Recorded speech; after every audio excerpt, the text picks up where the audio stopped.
Good evening, everyone. Good evening. I hope everybody enjoyed their dinner. I sometimes get asked why I was appointed to the MEC board when I don't serve on the House Education Committee, although secret idea, I had served on it for a few years before. But I think that assertion or that assumption sometimes minimizes the influence that higher education has on our society as a whole, the impact that it has in our economy. I know we talked about a lot of issues already this conference about workforce and birth rates and a lot of other areas that are impacted by higher education. And I think that our next speaker intimately understands that connection. Kurt Zellers leads the state's influential civil and policy advocacy organization that is comprised of the CEOs and top executives of Minnesota's largest companies. He also served 6 years in the Minnesota House of Representatives, so you could say he's a recovering politician, including time as both minority leader and Speaker of the House. And I don't know which of those jobs were more difficult. I'm sure they both had their challenges. Kurt also has 25 plus years of strategic public relations and public affairs experience, working with many of Minnesota's leading Fortune 500 companies. And with his vast knowledge and experiences, I've been told by many colleagues and friends of mine that they feel extremely fortunate to have him serving in this role as CEO of the Minnesota Business Partnership. And we are just as fortunate to have him here tonight to share with us his insights. So please join me in welcoming Kurt Zellers. Well, good evening, everybody. And I did get a mobile mic, so I'm not going to do aerobics up here, but I may move around just a little bit, even though it is the end of the day. And I want to say thank you, especially to Barbara, Rachel, and Susan. We had a fascinating discussion at our table about AI and how we're going to figure it out. And I shocked everybody, and maybe some of you in here, because you are in higher education, know the challenges, about two of my daughter's friends who don't have a driver's license and have absolutely no intention of getting a driver's license. So as you're adapting, and my message to you tonight is adaptability with policy, with process, with innovation, and with outreach. And I'll start off by how my grandmother was a one-room schoolhouse teacher. So she started teaching back in North Dakota a long, long time ago. My wife, Kim, has been a public school teacher now for 24 years. She has her degree and her master's in early childhood education. And I have three other relatives who are also teachers. So education is in our family. If my grandma on her deathbed had one wish, she wished I would have gone into education instead of politics. Sadly, she did not see that I got elected speaker, so it did pay off. It just took a long, long time. But each year, when my wife and I go in with our kids for their first meeting with the teacher and how's class going to go, I always share with the teacher in the classroom that my children are the greatest blessing that God has given me. They are my world, they're my joy, they're my excitement, they're what makes me do what I do every day. Please treat them and this gift in with which it is given. So you, each and every one of you, every day are given a gift by parents, by grandparents, by aunts, uncles, whoever it is that's helped that individual, it's either student, maybe he or she is a young student, maybe he or she is on their second career. There's a picture, and I deferred to using slides up here because my daughter, who is a freshman at the University of North Dakota, found a picture of my student ID. And I thought, if I use slides, you all are going to see a 1980s mullet, that it won't be good for no one, okay? So I didn't want to bring that. But there is a picture of me in a very stylish 1976 leisure suit at Mayville State University, where my grandma is getting her degree. So education in our family has always been a constant and an ongoing process. So as I said, my message to you today is adaptability, and especially for this new generation. Not only are you an opportunity for students to learn about things that they've never thought of before. I was a farm kid from Devils Lake, North Dakota, before I went to the University of North Dakota. I went there to play football thinking that's what college was all about. I learned in the process that I wasn't going to be an accounting major, I wasn't going to end up in law school, but I would end up with a political science degree that at one point ended up having me in the role as Speaker of the House, and in one of the greatest learning opportunities that I ever found. At the Capitol, in any given day, you serve on 3 committees, 4 committees. You can sit in that committee, and like many of your students, hopefully in class, look at the crowd and say, Rachel, I'm dying to know about international tax policy. I know nothing about it. Tell me more. And it's not only is it purposeful, it's encouraged. And you can do that in the Education Committee. You can do that in the Transportation Committee. It's the greatest learning experience. There's no MBA that I could get, not that I wouldn't from a fine university like Minnesota, but there is no education that I could have received in that 10 or 12 years I was at the Capitol. And what I would encourage all of you is to understand not only that opportunity you have, and I'll tell you a very personal story. So in a lot of cases, college is a continuation of an education. Students are planning from their time when they're in grade school. I'm going to be this valedictorian. I'm going to get the 4.0. I'm going to get the scholarship. Then I'm going to go on to graduate school. But there are other students who are maybe not sure they're going to get there. Maybe a student like my daughter Reagan, who going here, those of you who aren't familiar with Minnesota, Maple Grove, lovely little bedroom community up in the northwest suburbs. Towards the middle of Reagan's senior year, like a lot of kids, there was social media, there was some bullying. Reagan really, really just withdrew from her studies. Brilliant student, unbelievably outgoing and passionate, and her grades just fell off. We didn't find out until afterwards that there was social media bullying. There was a lot of it, in fact. And she ended up not graduating from Maple Grove. She graduated from online university. That student today, as I stand here, and we checked it last night at about 11:30, has a 4.0 at the University of North Dakota. Her college experience was Reagan's rebirth. So as you're taking these students in, as those of you who are, especially in the legislature, forming education policy, know that it's not just books, numbers, math. You are literally giving kids, a lot of them, or adults, a second chance at life or a rebirth at life. And that to me is just, I get excited because that is the beauty of education. That's the beauty of public policy. A lot of it nowadays isn't exactly what I would call very friendly, either at the Capitol in St. Paul or in Washington, D.C., but this opportunity that you all have to change the way that lives are shaped and lives end up, this rebirth. So I'm not going to go through a lot of the statistics because I know you have the state demographer in, and nothing puts you to sleep faster than a steak meal, sugar and coffee than demographics. But and I will give you a little bit of background on our organization. As Rachel said, so the Minnesota Business Partnership is very unique. And Minnesota and our corporate structure, and you can see on the board over here, many of these names come from our Fortune 500 companies who were here before. And as I was sitting here, I looked, and actually, I can say with pride, I voted to make sure that this building ended up the way it did. This says up on the thing, funded at the legislature appropriation in 2014. That's our bonding bill. So good news, I voted for a bonding bill. But Minnesota very unique. So our membership at the business partnership, as one of our executive members said, doesn't include hardware stores and pizza places. So this is Cargill, this is Target, General Mills, Boston Scientific, 3M, Ecolab. You can look down the list of these major the Schultz family. So that's Best Buy. The founder of Best Buy is right here in town.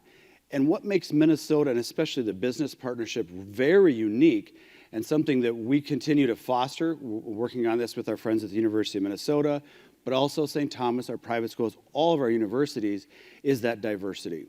Right now, Ohio is in the semi-chip conductor business. They want to be the place where you make semiconductor chips. They're building 30-foot deep concrete floors, so there's no vibration anywhere within 10 miles. They're going to be the semiconductor place of North America. Detroit, back in its good days, was Auto City, right? That's where everything automotive came from, originated from, and was really pioneered. Minnesota has all of that and more. So we have Boston Scientific, we have Electronic. Very few places will have the two leading competitors within a medical device branch in their same state, in the same metropolitan area. Similar, we have US Bank and Wells Fargo, literally right downtown, not too far away from each other, as well as PwC and Deloitte.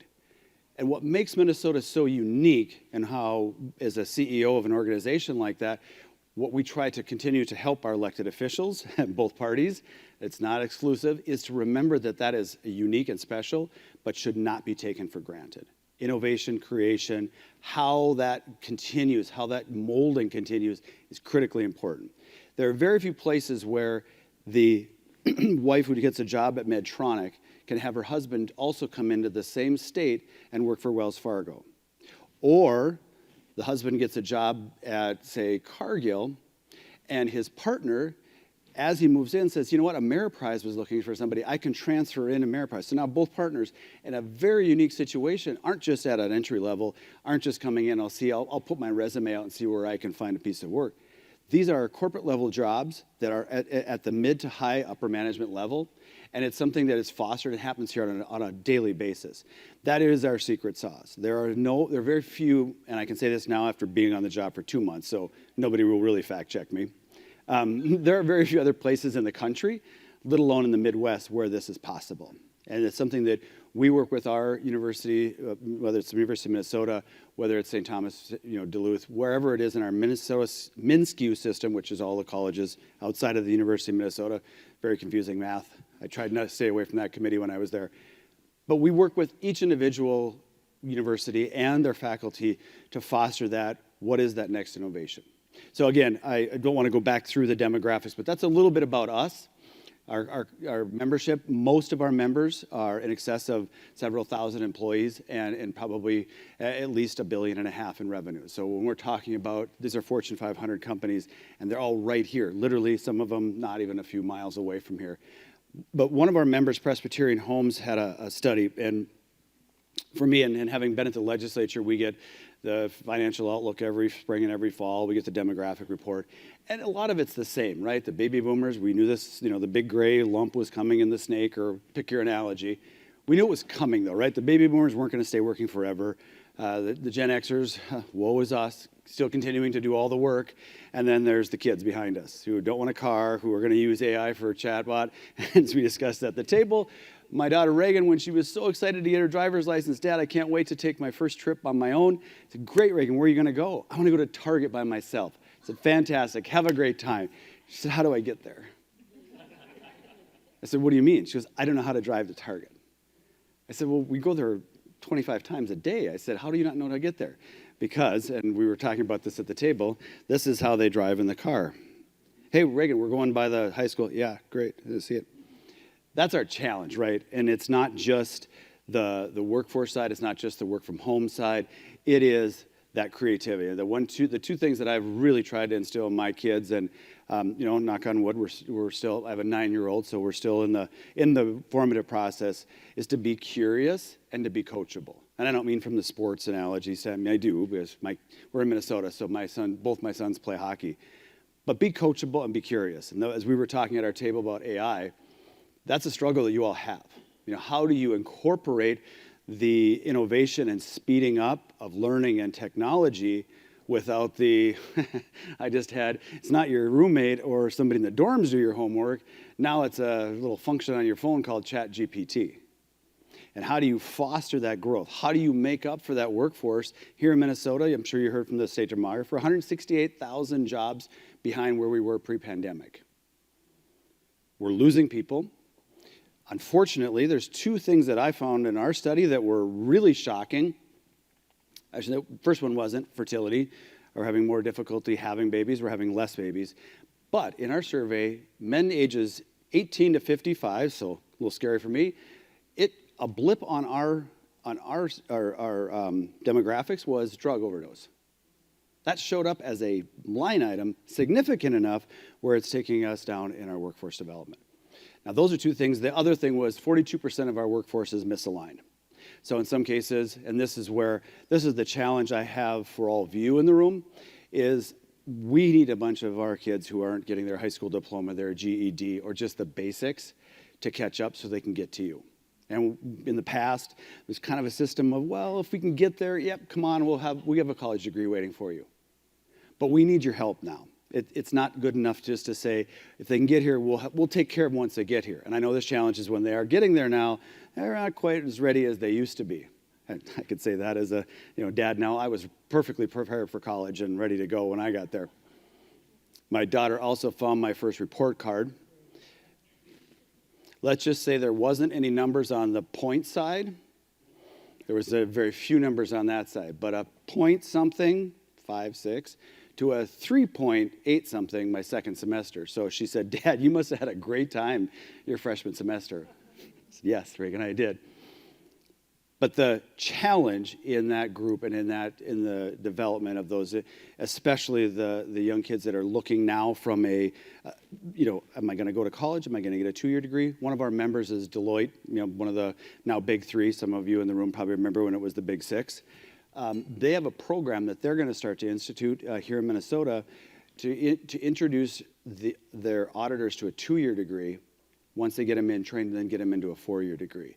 It's partnerships like that we're going to count on you all to not only recognize, but then accentuate.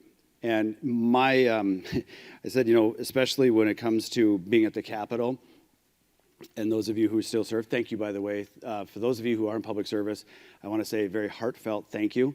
Public service is not what it used to be. Those of you willing to take time away from family, friends, and fortune to serve in public office, I salute you and I thank you over and over again. Barbara. So one of the easiest things to do at the Capitol, and especially being a freshman on the tax committee, you have really no idea what you're doing there, right? You're pretty much just there and you've got a chair to warm up. And a lot of people, just like in a classroom, will kind of look and say, well, what we're talking about here is guilty versus not guilty, the presumed innocence of a corporation, where you domiciled, and it's all going over your head. I'm sure those of you are legislators, it's like drinking out of a fire hydrant, right? Because everybody, all these were, terms. And being a farm kid from North Dakota, I was always the one in the back of the room to say, yeah, the acronym, I don't even know what you're talking about. Can you explain it? Oh, yeah, sure, yeah. It means, and then they'd go on to explain it. The easy question is the hardest part.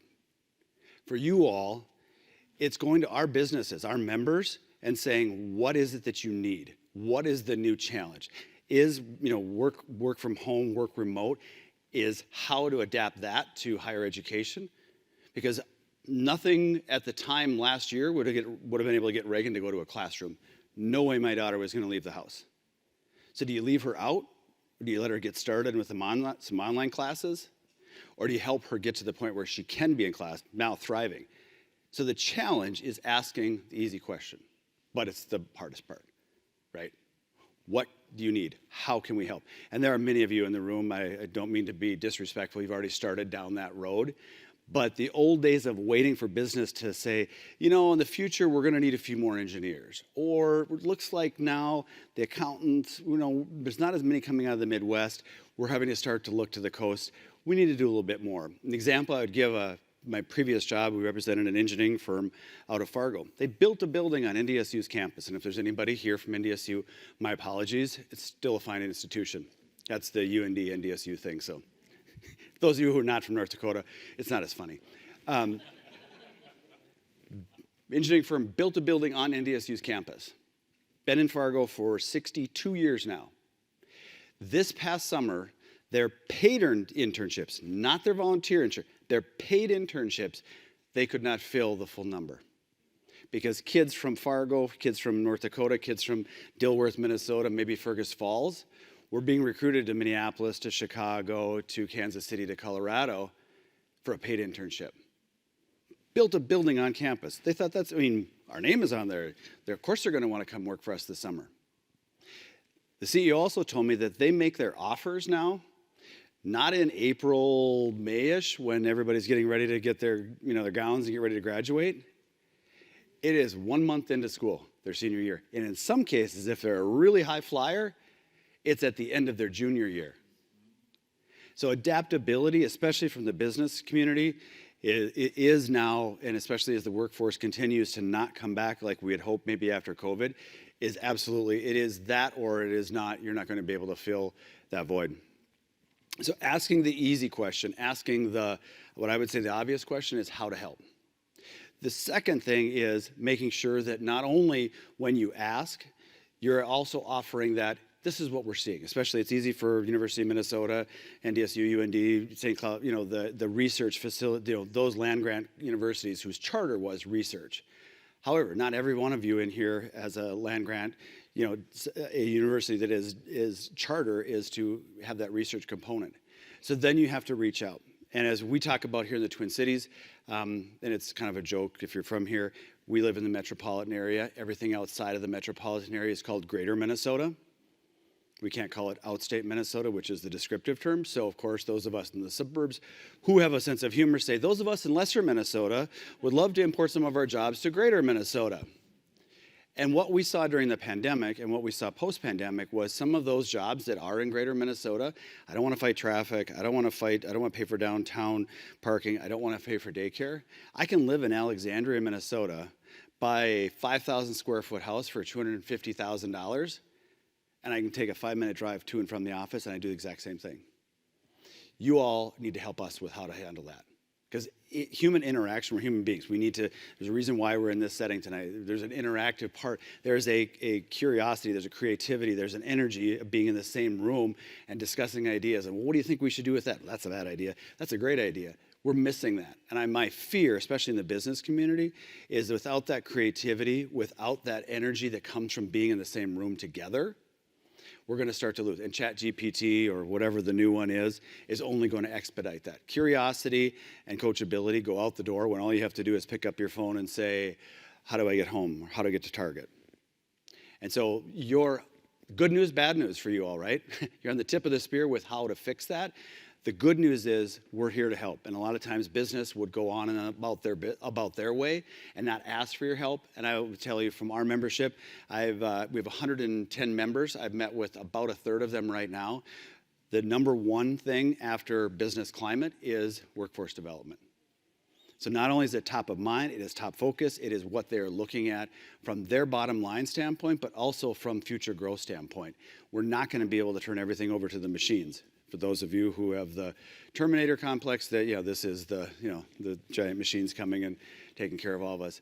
We're going to have that interaction. So my sincere hope and request from you is be adaptable. Like I teach my kids, please be curious, please be coachable, but ask the easy question. How can we help? What do you need? You'll find now more than ever before, businesses, not just here in Minnesota, but all across the Midwest and all across North America, thankfully, as we're starting to reshore, are not only open to the conversation, but they are willing to have it, and they want to partner with you. And in a lot of cases, partnering with means putting a lot of their equipment or their research or their tools on your campuses to be a part of that education process. And that is, again, if there's no better way, and being a frugal farm kid, no better way to get free training than have them pay for the equipment, right? I mean, I'm sure all of you would take free stuff. That's not a bad thing anymore, right?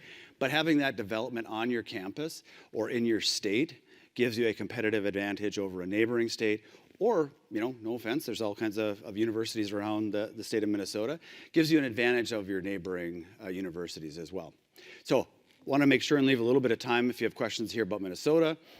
Questions about hockey, the Vikings, anything like that, I'm happy to answer, or just in general. But I just sincerely, again, thank you for all that you do. Again, each day when you get up and when you're going in, and I know it looks like policy and it looks like numbers, but keep the Reagan Zellers in mind, that rebirth, that renovation of her life, her career, Edith McMorran getting her degree with her grandchildren all standing around her. That's the joy, that's the happiness, that's what you bring to lives, and that's a great thing to do every day. So thank you so much, and have any questions?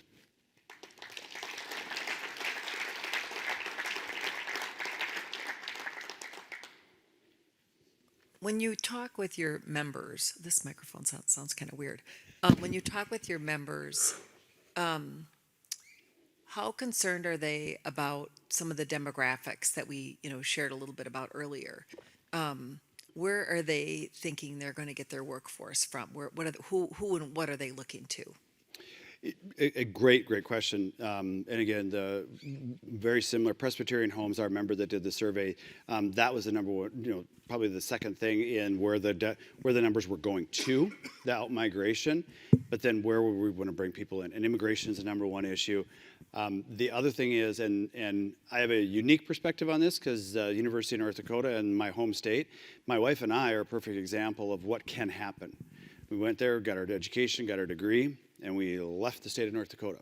That's happening now in Minnesota. So it's not only how do we bring new immigrants or new Minnesotans into the state, but then how do we stop that out-migration of our young students, the young couples that once they get their degree, maybe not even finishing their degree, but they go to another state, get their degree at, say, Wisconsin, and then don't come back.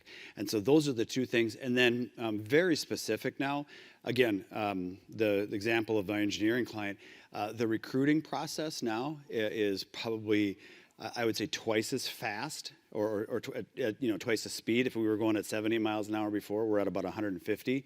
And that competitive recruiting is also, and we don't talk about it here, those of you who are from the Midwest, we don't talk about the weather in Minnesota anymore because that's a deterrent.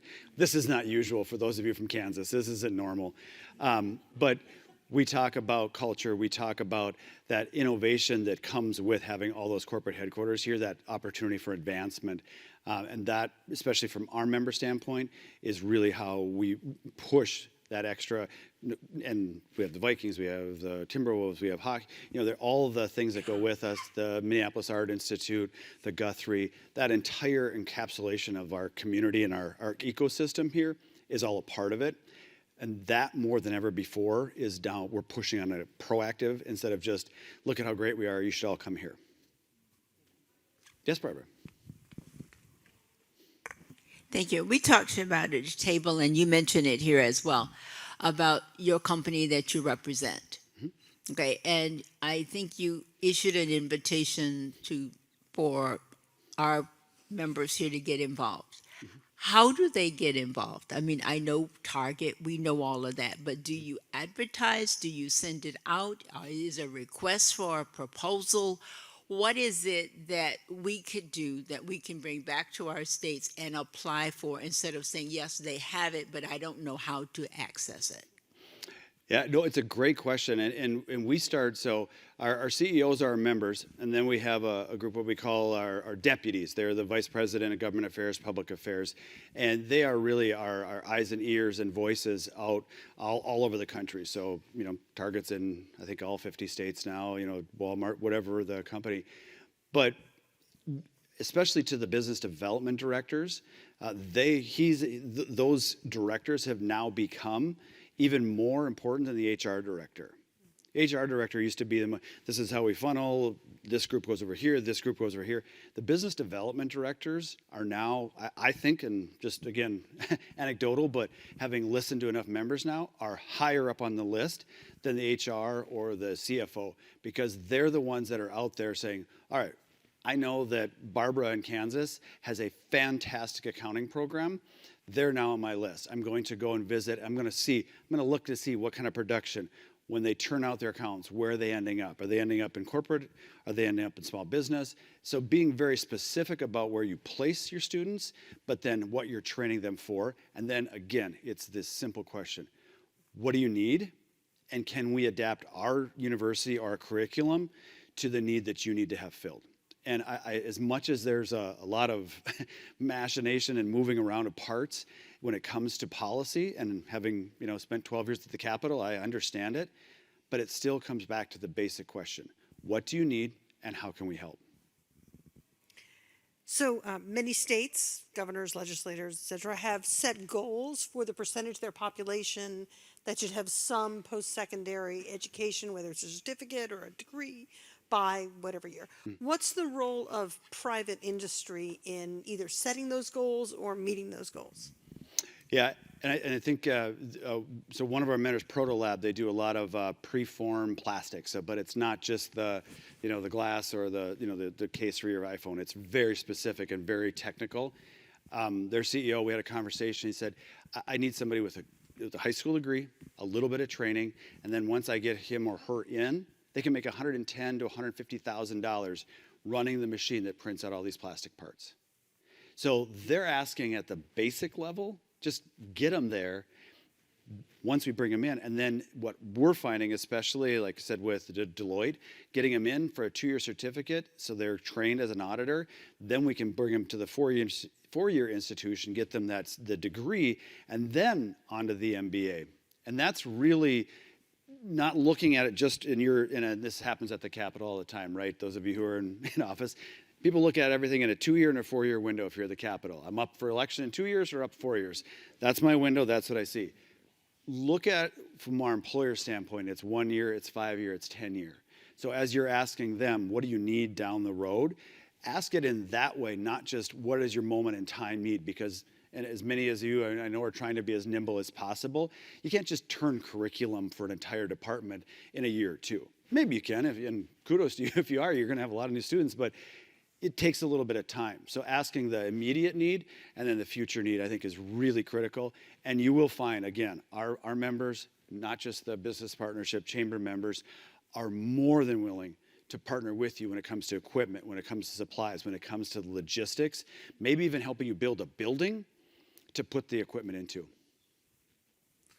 So, excuse me, in my time in the legislature, I focused a lot on barriers to employment. And I know we've talked a lot about some issues in regards to higher education, like job training and licensure and others. But we've run into a lot of issues with other barriers like housing, childcare.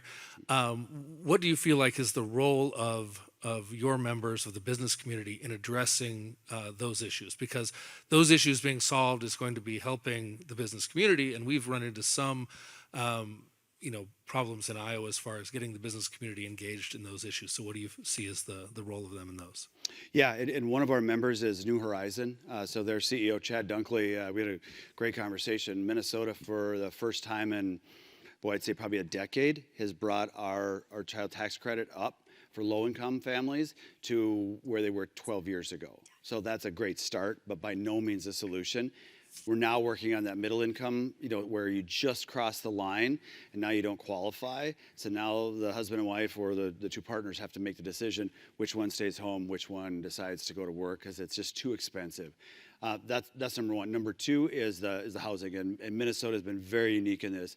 We've added a substantial amount to our bonding bills, and this is on a bipartisan basis for affordable housing. And then the last example I will give you, another client, previous client, but still a member now, up in the Fargo-Moorhead area. The two hospitals up there, rival hospitals, were so desperate to get a third shift daycare center for their overnight workers. They were willing to each put in, round numbers, we'll say $100,000 each, to build the daycare center as long as they got 5 spots in that overnight. So when I say their business is willing not only to put their checkbook on the line, but their commitment on the line, and willing to talk about it publicly in the Fargo media to say, we don't have enough daycare here. We literally don't have any daycare for that overnight, that third shift. We're willing to put, but again, you have to ask. It has to be a partnership. You have to go to the city and say, you know what, maybe could we just get a little bit of tax increment on this, get a little relief for a year or two, because this is going to be a partnership between our two hospitals. The other two shifts, absolutely, everybody else gets a benefit from that. But it's individual examples like that. But then as a community, as a state, especially from our membership standpoint, if it's something that makes Minnesota more competitive, more business friendly, and then helps with workforce development, we'll be there and we'll be behind it. Absolutely. Yes? Question, actually, I went to NDSU, so I didn't have to move. I thought I would throw that in. Yeah. This one relates to campaigns. Yeah. Because higher ed is always challenged to even be talked about in campaigns, whether it's for president, Congress, state level. And if you're not talked about, you're not asked about. And the media is not asking about it because people aren't pounding their fist demanding it, whether it's TV, talk shows, the print radio or print. So what can higher education advocates do to become more of a centerpiece for those hard questions that are asked during campaigns, because those are the questions that people never forget, and those promises, as opposed to an afterthought that's thrown out there, because when people are running for office, That's when you can really put the screws to them, as you know, your own campaigns and others. So Yeah. what can and should we do in order to be much more strident in making sure we're holding, putting our finger in their chest, talking about what are you going to do for higher education? What are you going to do for students? We need this for workforce. What should be done? Yeah, I think the number one thing is to listen to the candidate and listen to what he or she is talking about, because there's a need they're trying to fill, right? There's a reason why they're running for office. Well, I shouldn't say that. I read a few candidates that were running because they just thought they should be elected. But most of us ran for a reason, right? And being a farm family from middle North Dakota, it was about small businesses for me. Listen to what they're talking. What are they trying to solve for? If I were President Biden right now, I'd be trying to solve for inflation. How do you help, reduce inflation? You start to expand our economy. You start to bring down those costs, whether it's a gas tax, whether it's sales tax. Bring down those costs for the average family, and then offer that solution. Here's what higher ed provides an opportunity. What we're seeing in the workforce right now, there's job shortages just about everywhere. We in higher ed have a solution. Again, the 2-year degree, maybe it's a start here, but then it is after that, what happens? As a parent, one in college, one coming to college next year, and then a few years down the road. As a customer, and I think that's my challenge, I would say, a little push to higher education. We're your customers. Treat us like that. You don't go back to the same coffee shop if they spit in your coffee or it's cold. If you go to the grocery store and all the vegetables are wilted and they look horrible, you're not going to go back to that same grocery store. We're your customers. Treat us that way. Not only listen and learn from us, but then when it comes time for this politician, ask them what they're going to do about propping up your university. What is it NDSU needs? We need more engineers. Great. What are you going to do to help bring more engineers into the state? And ask the question from especially from the university standpoint, but bring those families in, your customers in, to ask them the same question. I got 10 kids over here from my son's graduating class. They want to know what you're going to do to bring engineering back to NDSU, or to the med school at UND, or to the science department at the University of Minnesota.